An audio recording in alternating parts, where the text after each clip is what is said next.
네, 됐네. 자, 안녕하십니까? 자, 여러분들 이제 새해가 밝았습니다. 해돋이 보고 기운 많이 받으셨나요? 올해 수원 성취하시고, 여러분 수원이라고 하면 올 한 해는 아마 여러분 합격일 거예요. 합격. 뭐 지금 경제 전망들이 굉장히 암울하고 올해 상당히 이제 어렵다고들 하는데 여러분 마음가짐도 뭐 나름대로 담담해하겠지만 그래도 희망이 있잖아요. 여러분들이 시험이라는 거에. 그래서 이때 꼭 공부를 하셔서 미리 대비를 하면 좋을 거예요. 아마 부동산이 뭐 더 떨어진다 뭐 이런 얘기도 있어서 또 대부분 사람들은 또 이럴 때 자격증을 따놔야 되는데 또 이때는 또 침울해가지고 공부도 안 된대. 그래서 안 따버리네. 남들이 또 뭐예요? 부동산 오픈해서 돈 벌었다 하면 그때 막 또 학원이 미어 터지고 이 역으로 움직이는 거죠. 사이클을. 그래서는 안 돼요. 그래서 한여름에 여러분들이 난로를 사면 어떻게 돼? 그냥 가져가라고 그래요. 싸게. 한여름에 난로 사면 스토브. 근데 한겨울에 또 에어컨을 사야 되잖아. 근데 보통 뭐예요? 한겨울에 난로를 사고 한여름에 에어컨을 사잖아요. 이게 몇 달씩 기다리라고 그러잖아. 항상 여러분들 경제는 역발상을 해야 돼. 이게. 그래서 옛날 뭐 LG에서도 러시아에 시베리아에서도 에어컨을 팔아야 된다. 막 추워서 떠는데 그런 전략을 가지고 가서 성공한 기업가들이 많잖아. 그러니까 여러분도 이것이 기회다 생각하시고 아무튼 그 차분하게 공부를 하시면 좋은 결과가 있을 거예요. 자, 오늘 이제 필수서입니다. 필수서. 여러분들 지난 12월은 한 달은 우리가 기본서를 했었단 말이죠. 기본서가 한 700페이지가 되잖아. 근데 기본서를 나는 안 봐서 좀 불안하다. 그럴 필요 없어요. 기본서는 제가 저자였었기 때문에 그 내용을 여기다가 전부 다 핵심 내용을 정리를 해놨기 때문에 이 한 권이면 여러분들 100점 맞게 해놨습니다. 사실입니다. 그러니까 믿고 이것을 반복해서 앞으로 시험 때까지 한 10회도 하겠다. 이 생각을 이제 가지시면 돼요. 그러니까 이 시험은 여러분들 간단해요. 좀 성실성만 있으면 합격하는 거예요. 근데 요령 피면 안 돼 또. 요령 피면 되게 간단하게 어떻게 한번 합격해보지. 이게 그래도 고시잖아요. 고시. 요즘은 고시라고 하잖아. 그래서 제가 이제 첫 시간이니까 오늘 1월달 이제 말씀을 드리는데 여러분들이 합격을 하기 위해서는 2차는 뭐 간단해요. 사실은 우리 과목 85점 넘어버리면 합격을 해요. 2차는 이런 공법이나 공시세법이 좀 어렵거든. 그런 것들은 좀 기대치를 낮추면 돼요. 한 50점 맞고 우리 거 85점 넘어버리면 안전하게 합격을 합니다. 대부분 합격하신 분들은 그렇게 한단 말이죠. 근데 이게 이제 85점을 내가 맞을 수 있을 것인가? 학교 다닐 때도 그거 힘들었는데 고시에서 여러분 걱정할 거 없어요. 오히려 여러분 85, 90, 100을 맞추게 하는 것은 선생들의 역량도 많이 좌우해요. 그래서 이제 수업 방식이나 이런 것들을 수업 시간에 우리가 많은 얘기를 하는데 그런 것들 좀 따라야 돼, 여러분들.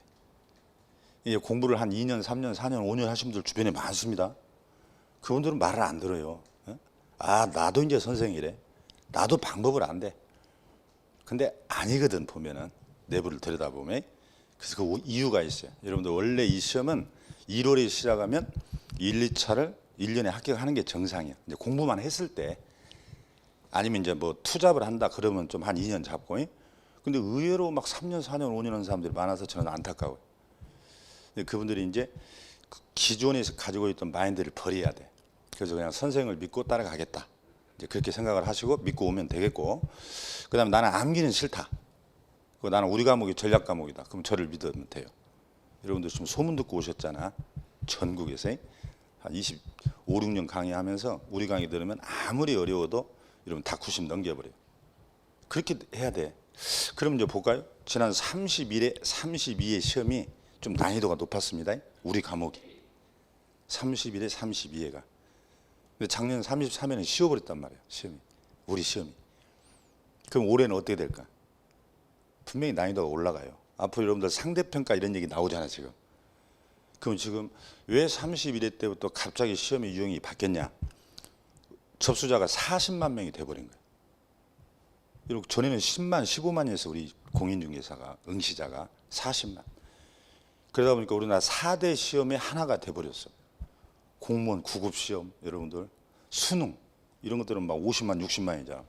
우리도 40만이네. 그래서 많이 떨어뜨려야 되잖아. 그래서 31회, 32회 때 우리 과목을 조금 어렵게 내면 많이 떨어져 버려요. 왜? 점수 딸 데가 없거든, 다른 과목에서. 그러다가 작년에 이제 우리 과목이 쉽게 나오니까 1000명이 더 됐잖아. 27,000명이 돼버린 거야, 작년에. 그럼 올해 또 이제 난이도를 줄입니다. 높입니다, 이제. 그럼 여러분들 걱정할 거 없어. 난이도 올라가도. 이게 작년 같은 시험은 시험이 쉬어버리니까 선생님들도 역량 차이가 없어요. 오, 다 자기도 다 찍었대. 물론 그랬어요, 작년에. 근데 이제 시험의 난이도가 올라가면 여러분들 공부 방법, 그다음 선생님 역량에 따라서 완전히 차이 나버립니다, 우리 과목이. 그래서 제가 이제 그런 것을 다 감안해서 기본서도 썼고, 또 테마 기출문제라 해가지고 방문과 대표 기출문제를 제가 저술을 해요. 그러니까 제가 책을 2권 써. 제 거 말고, 제 거 특강용하고 필수서 말고 대표 책을 2권을 쓴다고. 그러니까 이미 분석이 돼 있다는 것을 제가 말씀드리니까 믿으라는 얘기야, 이것을. 그래서 저는 이제 이해 위주로 강의를 해요, 가급적이면. 왜냐하면 이해를 하면 암기도 되고 여러분들이 응용 문제가 나와도 다 풀 수가 있어. 여러분들 물고기 잡아보셨죠? 물고기. 예? 어렸을 때 막 추억도 있고 지금도 뭐 잡아보잖아. 낚시로 잡는 게 많이 잡아? 투망을 던져버리는 게 많이 잡아? 예? 투망으로 잡아야지. 여러분 낚시는 운이 없으면 한 어종이나 2어종밖에 안 잡혀. 기상 변화에 따라서 한 마리도 못 잡고 온 데가 많아. 투망을 던져봐요. 잡어들이 그냥 다양한 어종들이 끌려 나와서 뭔가는 잡아갖고 와. 그게 뭐냐면요, 문제만 푸는 것은 낚시하는 거예요. 예? 제가 한 2000문제 풀어주거든. 그럼 어떤 분들은 그 답만 외우고 다녀. 그건 낚시하는 거예요. 이 중에 걸려라고 이제. 근데 투망을 던져버리는 것은 필수서를 읽는 거예요. 이 필수서를. 그럼 어떤 문제가 나와도 풍랑이 일고 막 해일이 일어도 고기는 잡히게 돼 있다니까요.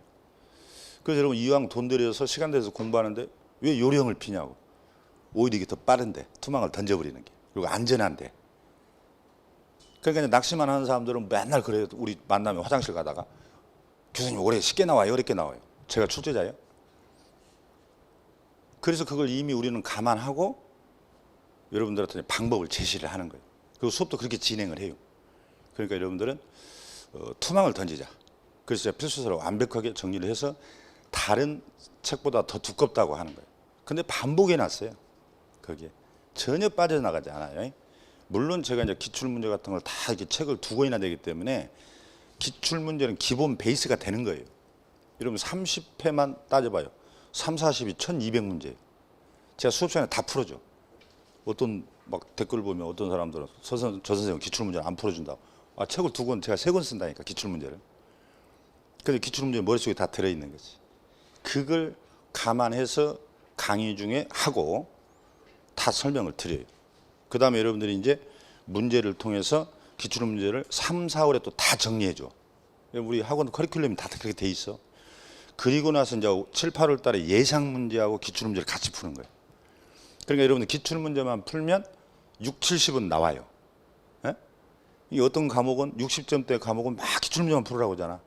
근데 우리는 뭐예요? 85, 90을 넘겨야 되잖아. 그래서 과목별로 여러분들 공부 방법이 틀려. 과목별로 책임을 지는 선생님들이 알아서 하니까 여러분 믿고 따라오면 돼. 그래서 제가 기출문제를 기본 베이스로 해서 그 예상 문제, 그 적중률이 이제 선생들의 역량이죠. 이제. 그래서 선생들의 역량은 5월, 6월, 7월, 8월 가면 나와 이제. 여러분 그때 가면 막 모의고사 점수 안 나와가지고 강의 들을 때는 좋았거든. 막 재밌고 문제 지문을 보니까 안 풀려. 또 그 선생이 준 건 풀려. 다른 데 회사 거 갖다 풀으면 안 풀려. 막 당황한 사람들이 있어요. 그게 낚시꾼들이에요, 낚시꾼들. 그래서 저는 투망을 강조하는 거예요. 그래서 우리는 쌍끌이 저인망 투망을 던져버리는 거예요. 쌍끌이 바닥을 2개가 훑어버려. 그 여러분 강의가 또 재미가 없으면 여러분도 지루해. 막 3월, 4월, 5월 가면 막 졸고. 그래서 여러분 우리 과목은 현장과 연결된 강의를 하다 보면 여러분들 굉장히 수월해. 그리고 이제 나중에 학교 가고 보면은 현장 가면 수업 시간에 다 들은 내용을 하거든. 여러분 현장 가보면 그래요. 그러니까 저는 그 암기가 싫다, 이해 위주로 하고 싶다, 그 다음에 고득점이다 하면은 아마 믿고 따라와 보세요. 자, 오늘은 지난번에 말씀드린 대로 주택임대차하고 제가 상가임대차 보호법을 먼저 해드려요. 여러분들이 실제 현장에 가보면 주택임대차 상가임대차 보호법이 여러분들 전부의 업무가 손님들이 와서 물어보는 게 전부 다 주택임대차 상가예요. 근데 상담을 못 해버리네. 왜? 막 앞자만 따고 공부해버려가지고. 그러면 이제 실력 없다고 동네 소문 금방 납니다, 여러분들. 그럼 이제 안 와, 이제 또 손님들이. 저 사무소 실력 없다고. 그래서 여러분들이 실무에서도 중요하고 우리 시험에서도 반드시 주택하고 상가가 2문제 내지 3문제가 나와요. 또 1차 과목에 가면 민법에서도 2문제가 이상이 나오죠. 그럼 여러분 5-6문제가 나와버려요. 1, 2차 동차하시는 분들은 주택 상가 임대차를 꼭 아셔야 되는데 여러분이 주택 상가 임대차를 내가 잘 알고 있다고 생각하는데 의외로 문제 내면 다 못 풉니다. 이해를 안 해서 그래, 이해를. 그리고 막 사례 문제가 많이 나오거든요, 기출문제 보면. 그래서 이제 그것을 오늘 이제 첫 시간에 1월 달에 지난번 예고한 대로 그러니까 처음 오신 분도 전혀 상관없어요. 주택 상가 임대차는 다른 내용하고 전혀 연결이 안 된다고. 그러니까 이건 단행법이니까 오늘 설명한 것을 여러분 읽고 그다음 문제가 아마 12문제가 좀 나갔죠. 그 동영상으로 하신 분들도 아마 그게 업로드가 돼 있을 거예요. 그럼 그 문제를 잘 일단 풀어야 돼. 기본 문제를. 그리고 나서 이제 3월, 5월 가면 또 난이도 있는 문제까지 풀면 여러분 주택 상가 임대차는 민법에서도 아마 굉장한 도움을 받을 거고 따로 할 거 없어요. 제가 자세히 오늘 해드리고 나중에 좀 더 자세히 해드려요.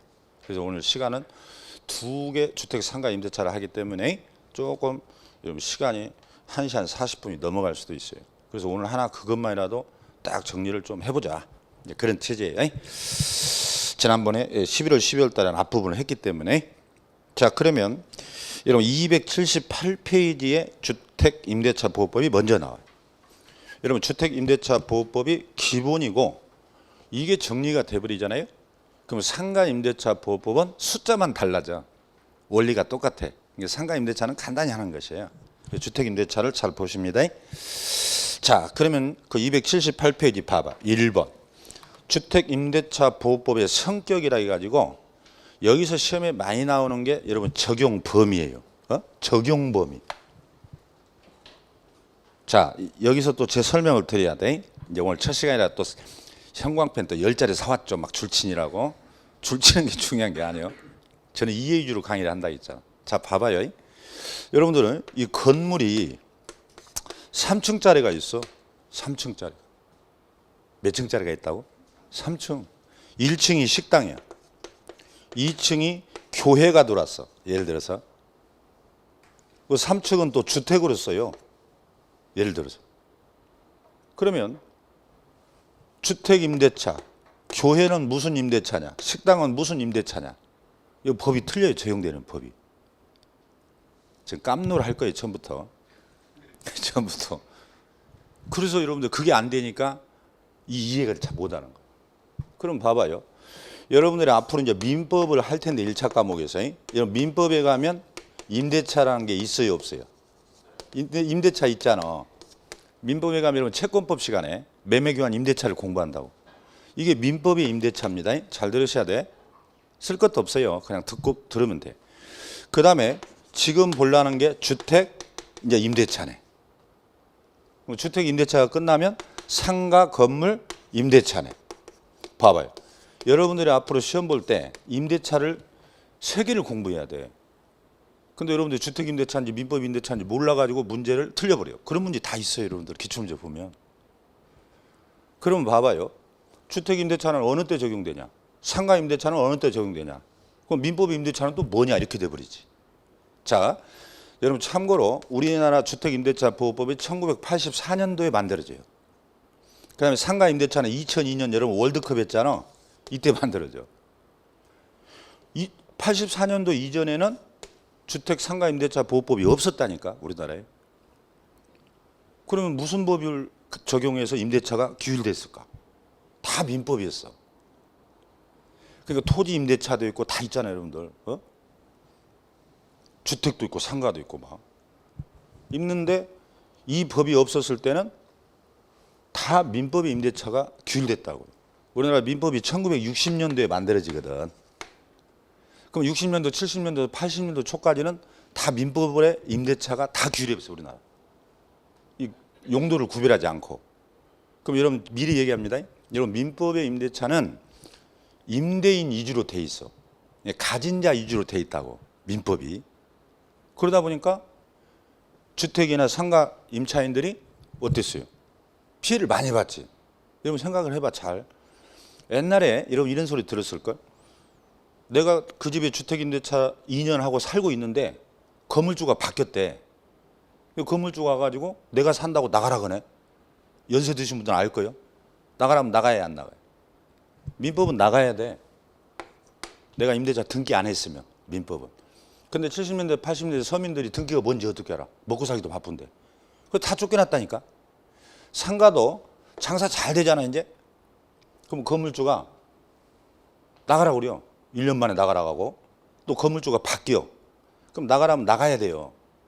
그러니까 임차인들이 계획을 가지고 막 돈 좀 벌만 하면 나가라 하면 또 쫓겨났고.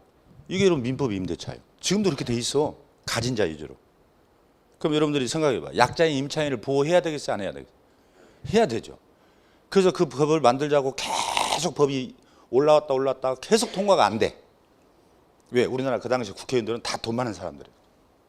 돈 많은 사람들의 건물주들. 왜 법을 안 만들었어? 일본은 1960년대에 만들어버려요. 임대차 보호법을.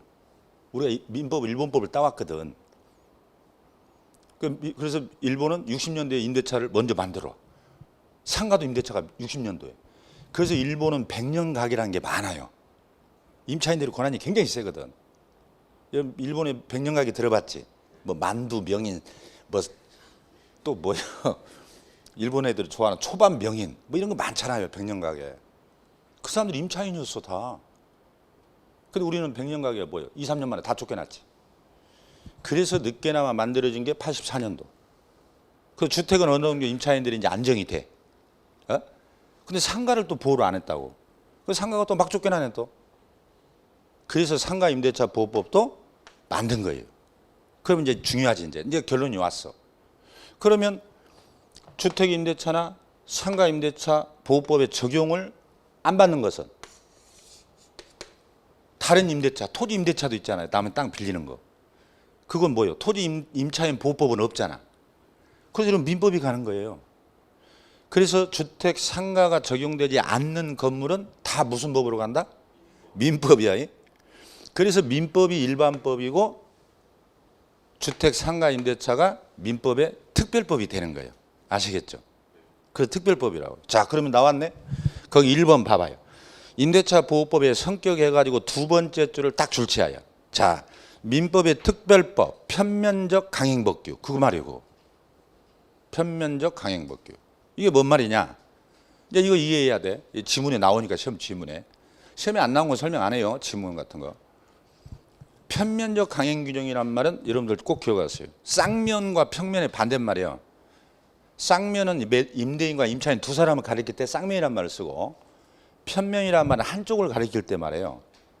그래서 지금 금방 얘기했어요. 민법은 임대인에게 유리하게 돼 있다고 그랬죠? 전체를 보면. 그럼 주택 임대차와 상가 임대차 보호법은 누구에게 유리하게 돼 있어?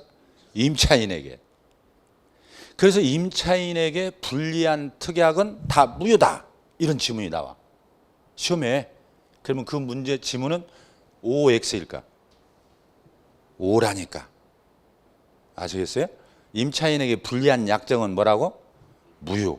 이런 걸 뭐라고 한다? 편면적 강행규정. 아시겠죠? 이게 이제 여러분들이 민법에서 공부를 하고 오면 더 쉬운데 2차 과목이. 그래서 거기다 줄치하여 여러분 빨리 시작해야 돼. 지금 막 아이 쇼핑하고 다닐 시간이 없어. 이런 것들 믿고 그냥 막 시작해야 돼. 그래서 임차인에게 불리한 건 뭐라고요? 다 무효. 주택 임대차와 상가 임대차는 그 지문이 자주 나와 시험에. 민법은 임대인에게 유리하게 돼 있고 주택하고 상가는 누구에게 유리하게 돼 있다? 임차인에게. 그래서 임차인에게 불리한 건 다 뭐다? 무효. 머릿속에 오바르코를 처리해야 돼 빨리. 그리고 그 마인드를 가지고 이제 책을 봐봐. 조문을. 그럼 여러분 이해가 돼. 이걸 얘기를 안 해주니까 선생님들이 안 해주고 여러분들이 자꾸 헷갈리는 거예요. 아니 이거 임대인에게 너무 불리한데? 막 이런 생각이 드는 거야. 여러분들이 막 상식으로 막 찍어버리니까 문제가 다 틀려버리는 거예요. 이제 아셨죠? 그다음에 그러면 이제 금방 얘기했어요. 주택임대차와 상가임대차 보호법을 따로 특별법으로 만들었어. 민법만 가지고 안 되니까. 그러면 주택임대차는 어떤 경우에 적용되냐? 당연히 시험에 물어보겠지. 이런 경우는 주택임대차보호법을 적용해 주겠다. 아시겠죠? 특별법으로 먼저. 자, 그러면 이제 그 조문을 봐요. 이 법은 주거용 건물, 여기다 동그라미 쳐요. 주거용 건물. 여러분들이 이 건물이라는 것은 주된 목적이라고 그래요. 주거용이라는 게 있고 비주거용이 있어. 그러니까 여러분 쉽게 말하면 상가 건물은 비주거용이라고 그래요. 그리고 여러분 단독주택이나 여러분들 연립이나 다세대 아파트는 다 주거용이라고 그래요. 꼭 그걸 구별하세요. 그러면 주거용 건물의 전부 당연히 주임법 적용. 그런데 주거용 건물의 일부 이것도 다 적용해 줘요. 주택임대차보호법을. 그래서 이게 이제 시험 지문에 많이 나오지. 두 번째 지문이. 임차주택의 일부 그랬잖아. 임차주택.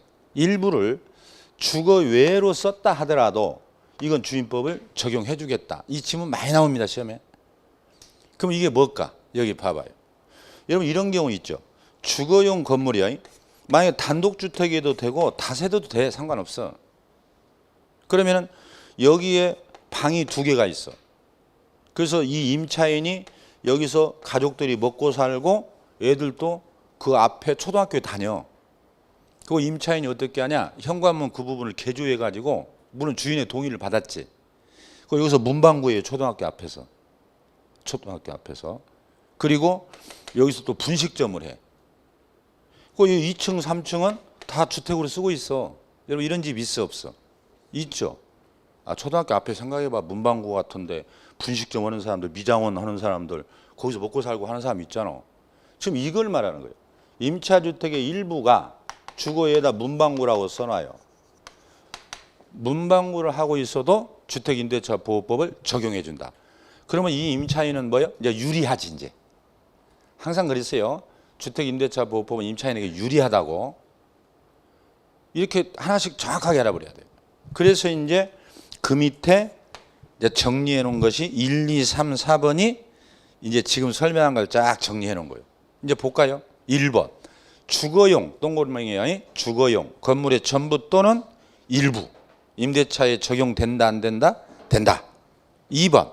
2번 지문 많이 나옵니다. 임차주택에다 동그라미 치하여 임차주택의 일부가 주거 외. 이게 뭐라고요? 문방구나 미장원, 분식점. 이거 생각하라고. 주거용 건물에 그런 경우는 적용해 준다. 그 다음에 3번. 3번도 여러분들이 처음 하시는 분들은 잘 들어. 여기. 주택이 등기하지 아니한 전세계약. 여러분 전세계약이요. 미등기 전세라고 해요. 채권 전세라고 그래요. 여러분 민법에 가면 이제 물권하고 채권이 나눠지거든. 여러분 1차 합격하신 분. 네? 올해 다 처음이신가요? 그럼 조금 이제 여러분들 이해되는 건 안 잊어버리고 이해가 안 되는 건 그러려니 하고 넘어가면 돼요. 여러분들 민법에 가면 민법 총칙을 공부하고 물권법, 채권법을 공부해. 그래서 임대차는 여러분 채권이에요. 채권이 뭔지 아세요? 그냥 이렇게 생각하세요. 채권은 두 사람 간에만 효력이 있는 걸 말해. 임대차 계약은 임대인하고 나하고만 효력이 있어. 그 임대차는 채권이야. 근데 전세권이라고 있어. 이 권자가 붙으면 이런 물권이에요. 이건 반드시 등기해야 돼. 그럼 여러분 봐봐. 내가 지금 아파트에 3억에 전세 산다고 그러지 우리가. 월세 안 내고.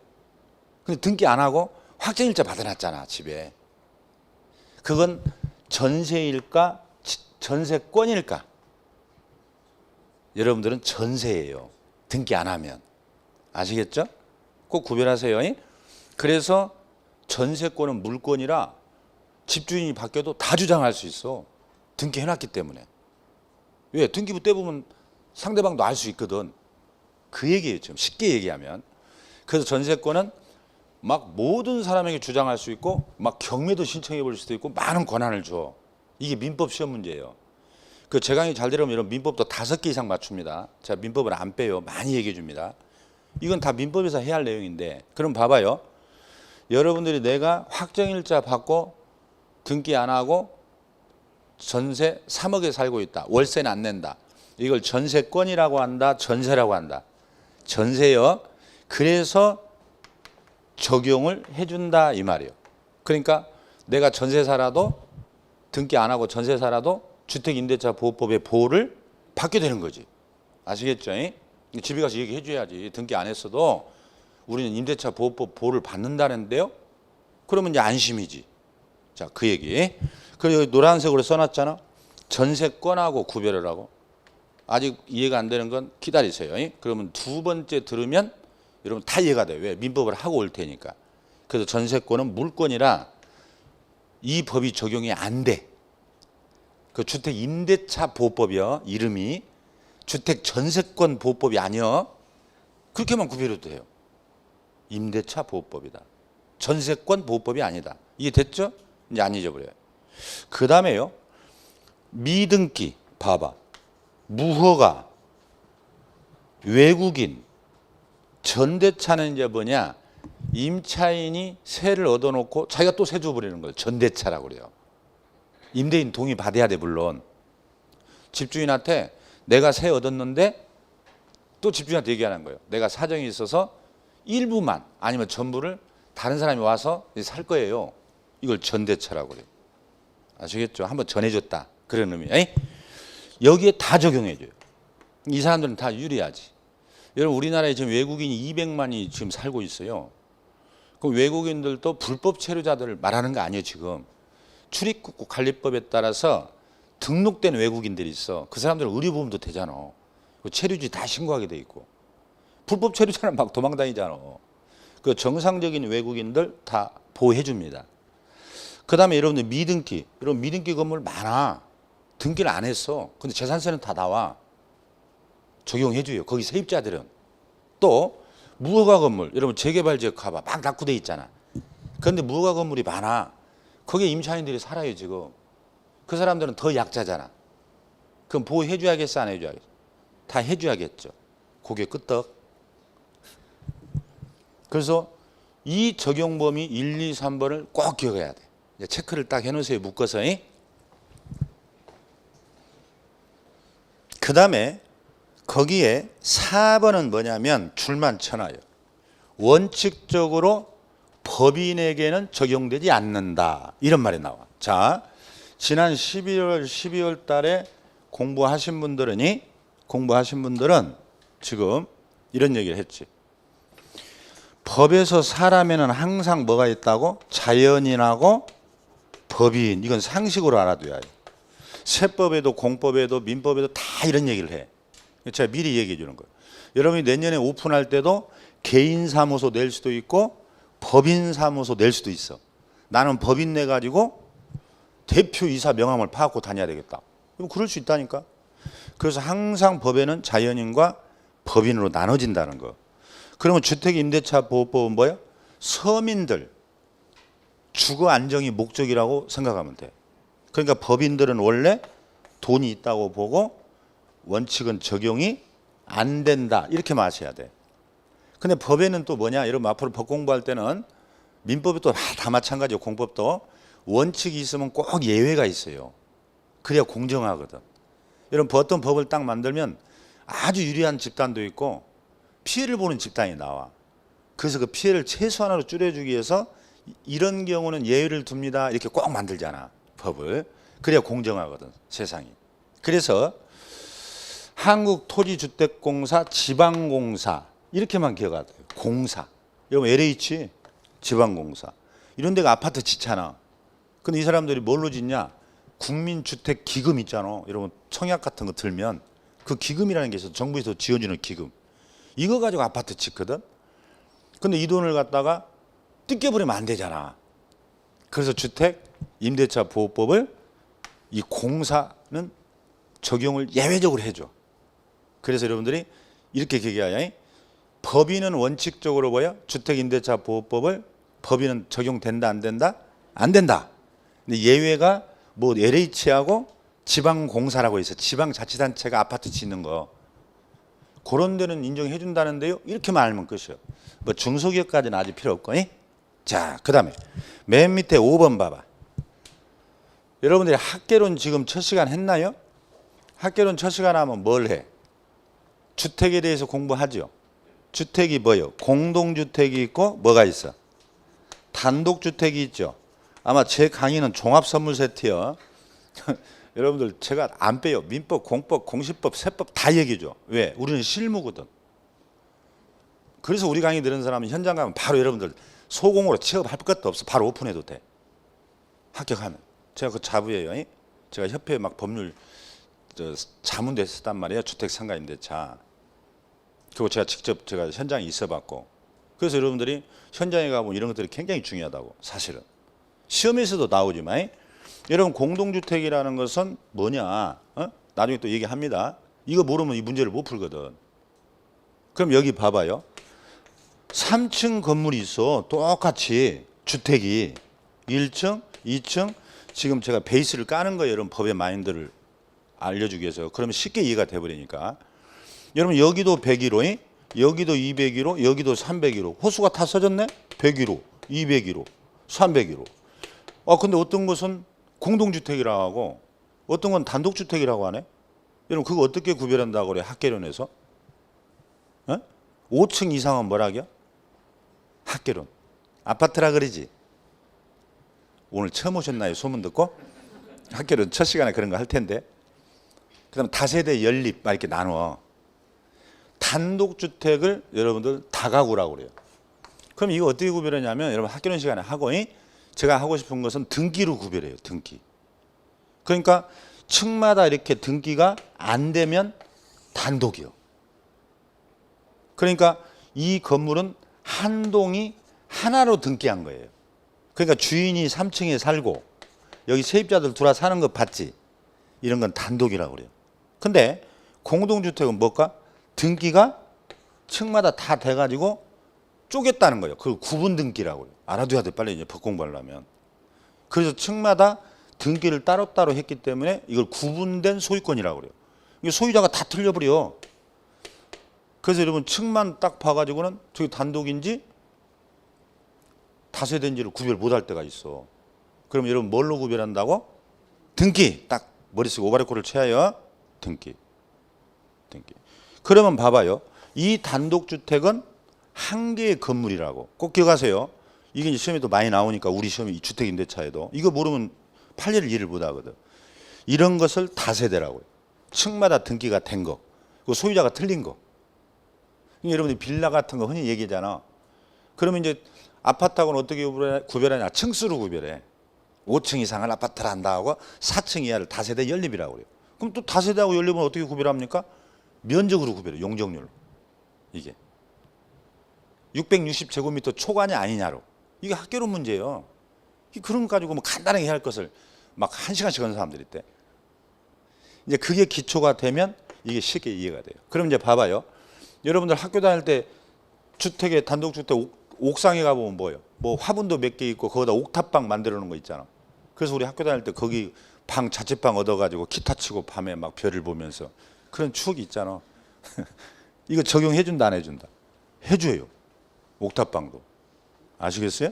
왜? 실제 임차인이 주택으로 사용하고 있잖아. 이게 유리한 거예요.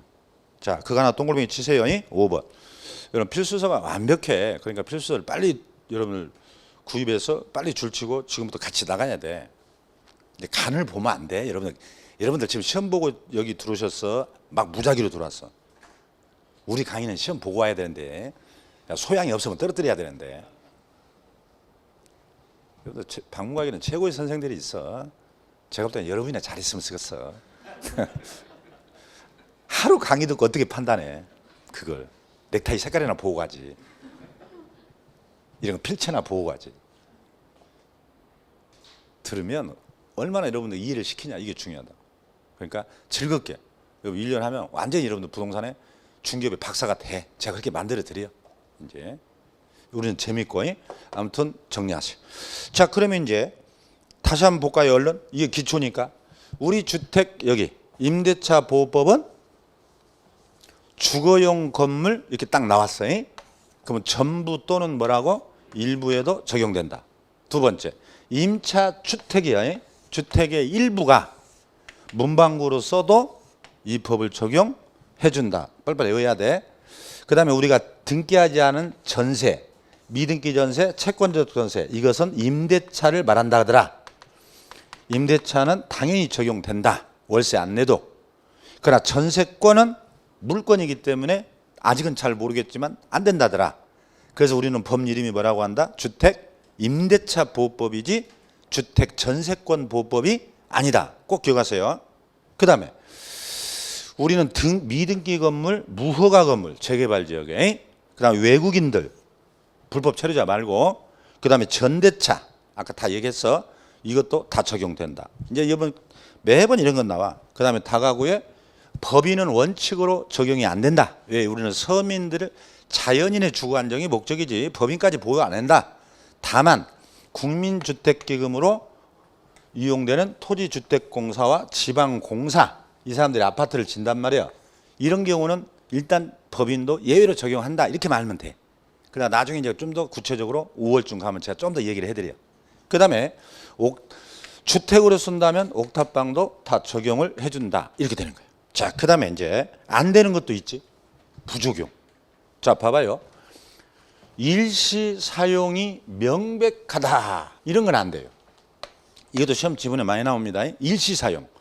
여러분 주택임대차 계약기간을 몇 년으로 알고 있죠? 2년을 알고 있지. 근데 여러분 이런 사람도 있어. 이 법을 알아가지고 저 지방 가면요, 장기 임대차 안 하고 서울에서 직장인들이 출장 와. 예를 들어 한 2, 3개월. 그런 사람들만 임대차 하는 또 아파트 있어요. 주인들이. 그럼 임대차 보호법 적용 안 돼요. 또 이러면 여관 같은 거 장기 투숙한 사람들 있잖아. 막 6개월씩. 그런 거 적용 안 돼. 그래서 일시 사용이 명백하다. 그러면 안 됩니다. 그 다음에 여기 봐. 임대차 기간 중에 이제 비주거용 나왔잖아. 아까 주거용 건물, 비주거용 건물 용어를 구별해야 돼. 그러니까 비주거용 건물은 여러분 상가 건물을 기억하라니까. 3층짜리. 여기에 무단으로 개조를 해버려. 여러분 이런 사람이 있죠. 지하에다가 뭐 예를 들어서 뭐 노래방이나 뭐 이런 것들도 하는데 출퇴근을 하는 게 멀어. 자기가 방을 2개 들여버려. 얘들 와고 학교 다니게 하고. 이런 경우 있지. 원래 주된 목적이 주거용이요, 비주거용이요. 비주거용 이 말을 주의해야 돼. 그러면 이건 적용되지 않아요. 그래서 임대인들이 잘 안 오니까 가서 보니까 방을 막 들여놓고 거기 살고 있더라니까. 옛날에 이런 경우 많았어요. 지하에 다방 많잖아. 다방. 요즘 커피숍은 다 1층에 있지만. 그러면 여기에 방 2개짜리에 예를 들어서 뭐 이혼한 뭐 남편이나 여자가 애들 데리고 여기서 살아요. 홀로 쓰고. 이건 비주거용 건물이잖아 원래. 이런 건 적용 안 해준다는 거예요. 그래서 아까 주거용 건물하고 뭘 구별을 하고? 비주거용. 아시겠죠? 자, 그렇게 하는 거예요. 그러면 이제 오른쪽 페이지 판례 봐봐. 1번. 이제 확실하게 정리가 돼. 반복이 났어요. 제 필수의 특징은. 금방 얘기했어요. 1번. 비주거용 건물. 딱 나왔네. 비주거용. 여기를 일부를 주택으로 사용했다. 이건 주임법 적용된다 안 된다? 안 된다지. 비주거용이니까. 그러면 봐봐요. 아까 서두에 제가 이런 얘기했죠. 3층짜리 건물이 있어 지금. 그럼 교회. 여러분들 2층에 교회 많이 들어가 있잖아. 임대차하고. 교회. 근데 거기도 방이 있어. 막 쉬라고. 그러다 보면 거기 또 막 전도사나 이런 사람 자는 사람들도 있어. 먹고 자고. 이런 걸 말해요. 방 들여놨어. 이런 건 적용 안 돼. 이건 민법으로 가야 돼. 그래서 여러분들 적용 범위가 시험에 많이 나오는 이유가 뭐예요? 여러분들 애매한 것들 많아. 이제 막 사고 나면 막 경매 나오면 나 여기서 먹고 잤다고. 나 주택으로 인정해달라고. 이때 이제 싸움이 벌어지는 거예요. 그래서 판례가 다 나온 거예요. 이런 경우는 적용하지 않는다.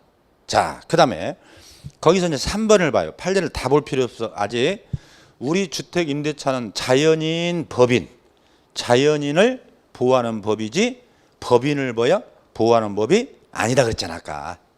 그래서 항상 원칙으로 대답해야 돼. 예외가 아까 토지주택공사하고 지방공사 있었죠? 자, 그렇게. 그 다음에 이제 4번 또 잘 봐야 되네. 거기서 판례. 그러면 주거용이냐? 지금 비주거용이냐? 여러분 이게 판단 기준이 굉장히 중요하다니까. 주거용만 주택임대차 보호법을 적용하니까 비주거용이 돼버리면 민법이나 상가임대차 보호법으로 가야 돼 이제. 그래서 이렇게 구별하는 거예요. 그래서 시험에 계속 묻는 거예요. 여러분 나중에 기출문제 보면 이게 시험에 가장 많이 나온 부분이라고 지금. 주거용 적용 범위가. 그래서 지금 천천히 해주는 거예요. 하나라도 여러분들이 정확하게 정리해버려야 돼. 그럼 여기 봐봐요. 공적 장부는 아까 등기부, 건축물 대장 뭐 이런 걸 말합니다. 장부에는 예를 들어서 근린생활시설로 돼 있어. 잘 들어야 돼. 쉽게 말해서 상가로 돼 있다니까. 근데 여러분들 집을 얻으러 가면 어떻게 돼? 막 대학가 주변에. 여러분들 대장이 뭔지 등기부 뭔지 잘 모르잖아. 젊은 사람들. 그래서 중개업자가 집 보여주러 갔는데 방이 다 놓아졌고 거실도 있고 소파도 있어. 나는 얻었지 주택으로. 나중에 건축물 대장을 떼니까 상가 건물이래. 그럼 여러분 보호 받을까 못 받을까? 이 문제가 발생해 지금. 아까 얘기했어요. 주택 임대차는 누구에게 유리하게 돼 있다고? 임차인에게. 나에게 지금 유리하냐? 그 법을 찾아가는 거예요.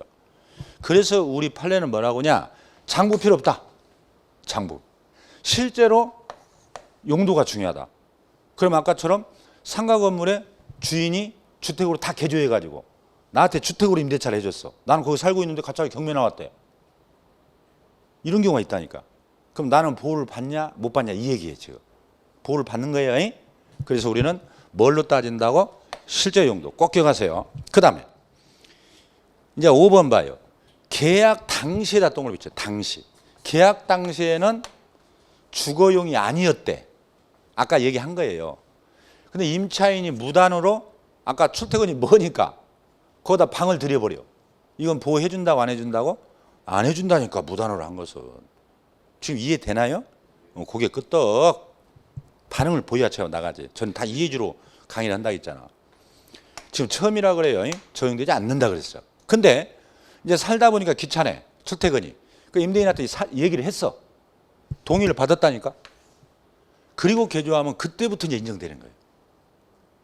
무단은 동의 안 받은 거예요. 자, 그거 기억하시고. 그 다음에 6번은 아까 얘기했죠. 무허가나 뭐라고? 미등기 건물도 다 적용이 된다요. 아시겠죠? 그러니까 아까 공적 장부는 따지지 않는다 했잖아. 실제 용도가 중요하다 했잖아. 이해됐죠? 저는 한 사람도 하나도 한 개라도 이해가 안 되면 저는 안 넘어가 진도를 잘. 그냥 모두가 합격해야지. 모두가 잘 좀 먹고 잘 살아야지. 맨 잘 먹고 잘 사는 사람만 잘 사니까 배가 이렇게 나오고 어떤 사람은 홀쭉하고 이래서는 안 돼 세상이. 자, 한 번뿐인 인생인데 좀 그래도 좀 공평하게 살다 죽어야지. 그래 안 그래? 아니라고? 나만 먹을 거라고? 자, 그러면 이제 문제 오늘 나갔네. 한 문제. 시험에 많이 나오는 부분이에요.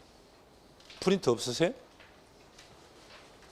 주택임대차보호법의 적용 범위 틀린 걸 찾아보세요. 이렇게 나온다니까. 자, 임차인에게 아까 얘기했네. 자, 주택임대차보호법은 누구에게 유리한다고? 임차인. 임차인에게 불리한 것은 효력이 인정되지 않는 편면, 쌍면. 편면. 봐, 딱 이제 벌써 방언이 터지기 시작하잖아. 맞잖아요. 자, 임차주택에 그랬잖아. 임차주택에 일부를 뭘로 썼다고? 주거유예. 아까 문방구라고 써놓으라 했죠?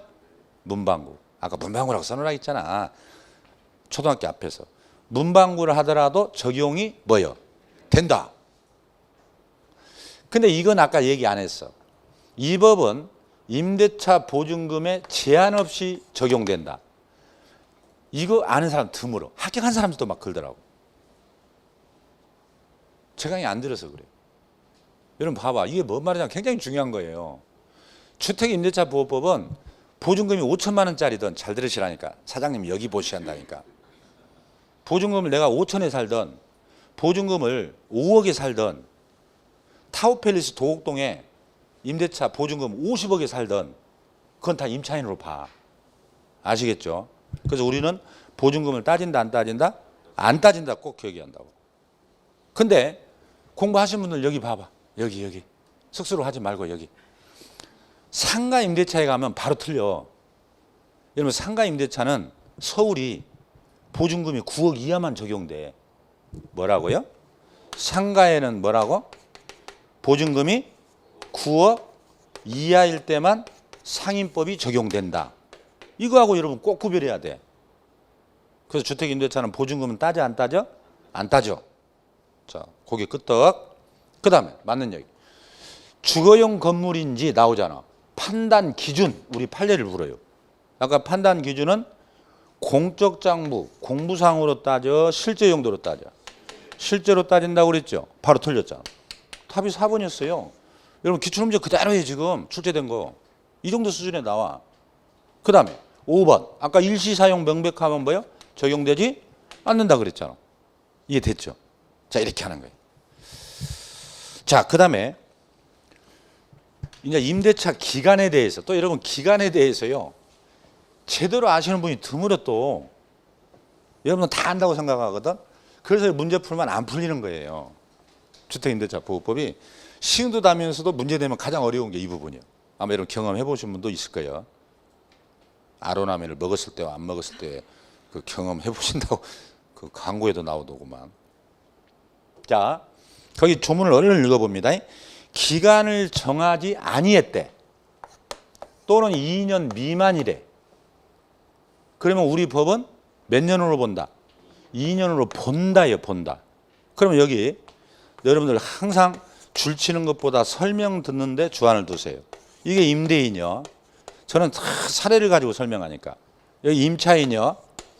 여러분이 주택 임대차 계약을 할 때 둘이서 중개업자 안 꼈어. 중개업자 꼈으면 이런 일이 없어. 그냥 내가 찾아가서 전봇대에 있는 방 있다는 광고 보고 와서 내가 방을 얻어버렸다니까. 이게 막 계약서를 쓰다 보면 잘 모르잖아.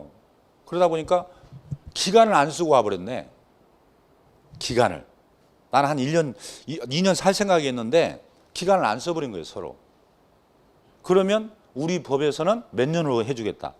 2년으로 해준다는 거예요. 이것은 임차인들은 피해 사례가 뭐냐면 피해 사례가 임차인들은 한 집에 오래 살기를 원해? 막 쫓겨나기를 원해? 오래 살기를 원하지. 근데 기간 안 정했다고 민법은요 언제든지 나가라 할 수 있어요. 민법 임대차는. 근데 우리 주택은 2년을 무조건 보장해 주겠대. 임차인에게 다 유리하게 돼 있다고. 여러분 민법을 몰라서 그렇지. 제가 비교 문제도 우리가 시험에 나와버려. 어렵게 나올 때는. 그래서 우리는 2년을 본다. 근데 단 임차인은 동골뱅이 2년 미만으로 정한 기간을 추장할 수 있다. 이게 시험에 많이 나오지. 그럼 여러분 여기 봐 이제 또. 지금 서서히 공감을 하고 있는 눈빛이야. 지금 이제 이제 법이 이렇구나. 그럼 봐봐요. 임차인이 이번에는 사정이 있어가지고 1년 계약만 했어. 1년. 2년 미만. 나 1년만 살다 나갈 거예요. 그랬단 말이야. 근데 보증금 내가 지금 2억에 살아. 1년 계약을 했어요. 그래서 1년 지나서 이제 옮기려고 생각하니까 전세값이 폭등해가지고 그 주변이 3억이야. 그럼 임차인이 마음이 바뀌어버려.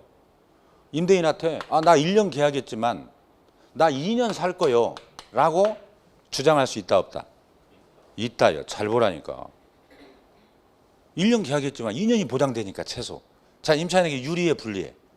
아주 유리하잖아 지금. 1년 계약했는데 2년을 주장할 수 있다고. 아시겠죠? 그 다음에 또 반대로 생각해봐 이제. 이렇게 1년 계약을 했어요. 근데 임차인이 1년 만에 나오려고 그래 이제. 왜? 요즘에는 전세값이 떨어져 올라가? 막 떨어지잖아 지금. 요즘 역전됐지 이제. 그러니까 내가 2억의 보증금에 1년 살았는데 주변에 가니까 1억 5천까지 떨어졌네 보증금이. 그럼 뭐예요? 요즘 금리가 비싸지. 그럼 내가 2, 3만 가면 5천만 원이 남잖아. 그럼 은행이 빚 갚아야지. 그래서 요즘 세입자들이 막 이사 가는 거예요 이제. 그러니까 임대인들이 어떻게 나가지 말라고 막 붙잡지 이제. 왜냐하면 전세값을 내가 돌려줘야 되니까. 들어올 사람 1억 5천에 들어오는데 이 사람 나가면 내가 5천만 원 내줘야 되는데 2억 내줘야 되니까. 이게 지금 문제가 된 거예요. 그래서 더 폭락하는 거예요 지금. 전세값이 떨어지면 계속 떨어지면 어떻게 돼? 매매가도 계속 떨어지는 거예요 같이. 그래서 금리가 오르지 않는 한 여러분 절대 집값을 안 오릅니다. 집 사지 마세요 지금. 미국이 앞으로 금리를 2번 올려. 그때까지는 안 떨어진다고 이게. 아니 집값이 안 올라간다고. 실수요자들은 사겠지. 투자자는 안 사잖아 지금. 그래서 정부에서 어제부터 뭐요? 다 풀어버리지 지금 다주택자들. 그 사람들은 안 사. 그 사람들은 빠꿈이라. 그 사람도 대출 받아서 사야 되잖아 지금. 그럼 대출 금리보다 올라가는 속도가 빨라야 되잖아. 그 바닥일 때 산다고 그 사람들이. 더 떨어질 거라는 것이 예측이 되는 거지 지금. 그럼 이제 아무튼 봐봐요. 이 사람은 나가려고 그래요. 그러니까 이제 임대인이 뭐라고 하냐면 이제 반대예요 여기. 너 1년 계약했어도 우리 법에서는 2년으로 본다고 돼 있지 않냐. 그러니까 너 2년 살해야요 라고 주장할 수 있다 없다? 에? 없다니까. 봐 이게 문제 다 틀려. 그래서 임차인만 2년 미만을 주장할 수 있다고 돼 있잖아. 아시겠죠? 임대인은 안 돼. 그럼 더 쉽게 말하면 뭐예요? 임차인이 여기 1년 산다 그러면 보증금 내줘야 되고 나간다면 2년 산다 그러면 2년 살게 해줘야 돼. 이렇게 돼 있어. 그럼 누구에게 유리해? 봐 임차인에게 유리하게 돼 있잖아. 그래서 주택 임차인 보호법이라고 하는 거예요. 임대차 보호법. 아시겠죠? 그래서 이 기간을 잘 기억하세요. 그 다음에 거기 또 단서가 있네. 2항 임대차 기간이 끝났어. 임차인이 보증금을 반환받을 때까지는 임대차는 어떻게 된다? 존속하는 것을 본다고 돼 있네. 여러분 또 이런 경우 있지. 내가 보증금 2억에 월세 50만 원에 살아요. 50만 원에. 기간이 끝났어. 요즘에 여러분들 문제가 뭔지 아세요? 지금 보증금을 못 내주는 거예요 지금. 임차인들이 지금 못 나가는 거예요. 분양받았고 막 들어가야 되는데. 그래서 지금 올스톱이야 이게. 그럼 보증금을 안 내주면 어떻게 돼? 내가 보증금 받아서 이사 가야 되잖아. 근데 벌써 한 달이 넘었어. 내가 살고 있는 것이 지금 보증금 못 받은 죄가. 그럼 월세는 내야 될까 안 내야 될까? 네? 내야 돼요. 그래서 존속하는 거 봐요. 방을 아예 빼버렸으면 안 내도 되지만 내가 살고 있는 한 내야 돼. 내가 장사를 해요. 좀 나가려고 그래요. 보증금을 못 받았어. 그러다 보면 막 장사해야 할 거 아니 일단 월세 내야 된다고. 왜? 일단은 존속한 것으로 보기 때문에. 아시겠죠? 자, 그 다음에 이제 넘겨보세요. 넘겨보면 이제 정리해 놓은 게 제가 지금 말씀드린 게 이거예요. 조문 써놓고 정리해 놓고 그랬어. 이제 이해가 돼요? 소설책이요. 1번 봐봐. 임차인은 무엇을 주장할 수 있다? 2년 미만. 임대인은 주장이 된다 안 된다? 안 된다요. 이런 것을 편면적 강행 규정이라고 했잖아. 다 임차인이 유리하게 돼 있다고. 아시겠죠? 그 다음에 임대차가 종료됐어도 보증금을 반환받을 때까지 내가 거기에 살고 있는 한 임대차는 뭐야? 존속한 것으로 본다. 거기. 그 다음에 이제 3번 봐봐. 최단기라고 돼 있네. 뭐라고요? 최단기. 아까 우리 주택 임대차는 최단기가 몇 년이요? 2년으로 본다 했잖아 아까. 2년. 이게 2년이란 뜻이에요. 근데 최장기란 말 있네. 상한선이 있을까 없을까? 없어요. 또 이거 제대로 하는 사람 한 분도 없어 또. 여러분들 많아. 이거 막 건성으로 외워가고. 그럼 여기 봐봐 여기. 이런 얘기예요. 아까 두 사람이 임대차를 하면서 기간에 약정이 없으면 몇 년으로 봐버려? 2년으로 봐버려. 2년으로. 기간 약정이 없으면 2년으로 본다 했잖아 아까. 이게 최단기 2년은 보장해 준다고 무조건. 임차인에 유리하게. 안 쫓겨나게. 그 다음에 근데 이 임차인이 뭐라고 하냐면 임대인한테 사장님 나는 우리 애가 지금 초등학교 막 들어가가지고 졸업할 때까지 여기서 살 거요. 나 6년 해주세요. 자 여기 보라니까 6년 해주세요 그랬어. 기간을. 초등학교 졸업할 때까지 살겠대. 6년을 했어요. 자 6년이 유효일까 2년으로 의제돼 버릴까? 에? 이거 잘 봐. 벌써 질려버렸어? 새도 좋을 때는 올해 꼭 딴다기 놓고. 그러니까 여러분들 그게 힘들어. 집중하는 게. 집중만 하면 다 이해시키잖아. 6년이 유효해요. 2년이 되는 게 아니에요. 그래서 상한은 뭐야? 제한이 없는 거예요. 우리 법에. 아시겠죠? 그러니까 여러분들 이사 가기 싫으면 임대인한테 뭐요? 나 10년 해주세요. 그럼 임대인이 뭐요? 안 해주지 잘. 근데 해줬어. 그럼 10년이 뭐요? 유효한 거예요. 아시겠죠? 그래서 우리는 최단기 2년에 대한 규정은 있어도 위로는 제한이 없다. 이걸 알아야 다른 내용이 이해가 돼 이제. 아시겠죠? 그래서 거기서는 딱 3개. 4번은 아직 필요 없어요. 여러분 4번은 이건 민법 알아야 돼. 경매 부분은 제가 넣어놓긴 했지만 공부하신 분들은 아시겠죠? 제가 이제 이건 5월쯤 되면 다 얘기해줘 이제. 경매도 제가 자세히 설명해. 앞으로 여러분들 경매 이론 강의 따로 들을 것도 없어. 경매 문제가 한 문제 나오거든. 우리 시험에 다 설명해요. 그럼 경매를 하려면 주택임대차 보호법 알아야 돼. 상가임대차 알아야 돼. 민법 알아야 돼. 등기법 알아야 돼. 그 경매가 어려운 거예요. 처음 공부하는 사람들은. 그러니까 민사소송법, 집행법까지 알아야 돼. 그런 걸 제가 다 설명을 쉽게 전달한다고. 그럼 문제 다 맞죠. 문제는 쉽게 나오니까. 그래서 이 3개를 잘 기억합니다. 임차인 1번이 특히 중요해요. 그다음에 3번도 꼭 기억을 해줘야 돼. 2번도 지문에 많이 나오고. 자, 이게 임대차의 가장 기본적 기간이야 이제. 그러면 이제 여러분들이 알고 있는 묵시의 갱신이다. 자동갱신. 이제 이게 나와. 여러분 봐봐. 아까 2년 계약을 했어. 좀 쉬었다 하겠지만 2년 계약을 했어. 근데 두 사람이 임대인과 임차인이 바쁘게 살아. 그러다 보니까 어느 순간에 2년이 지나버렸네. 그럼 이럴 때는 이제 어떻게 할 거냐. 서로 연락이 안 돼가지고 그냥 지났다니까. 여러분 어느 날 내가 지금 이거 이사 온 지 얼마나 됐지? 딱 계약서 꺼내서 봤더니 보름 남았네. 그런 경우 있을 수 있잖아. 그걸 정리해 놓은 게 이 묵시적 갱신이에요. 그 다음에 여러분 또 알고 있는 궁금한 게 뭐예요? 이제 2년이 끝나가. 응? 내가 이 집에서 2년을 더 살고 싶어. 우리 애가 지금 이제 이사 가기가 뭐예요? 예를 들어서. 올해까지 대학 갈 때까지만 살고 싶어. 근데 임대인이 나가라는 거지 이제. 2년 끝났으니까. 그럼 여러분이 알고 있잖아. 나 2년 더 살 거요. 이렇게 주장할 수 있는 권리가 있지. 그게 오른쪽 페이지 봐봐. 계약 갱신 요구권. 이걸 청구권이라고 그래요. 동글뱅이 목차를 잘 기억해요. 이제는 주인한테 나 못 나가요 이 말이요. 이게 이제 2년을 더 살게 해준 거예요. 여러분 그거 들어봤죠? 그래서 여러분들이 헷갈린 게 뭐예요? 묵시의 갱신 왼쪽 페이지. 오른쪽은 뭐예요? 계약 갱신 요구권. 그거 구별 못하면 안 돼. 그 부분은 쉬었다가 또 설명을 드립니다.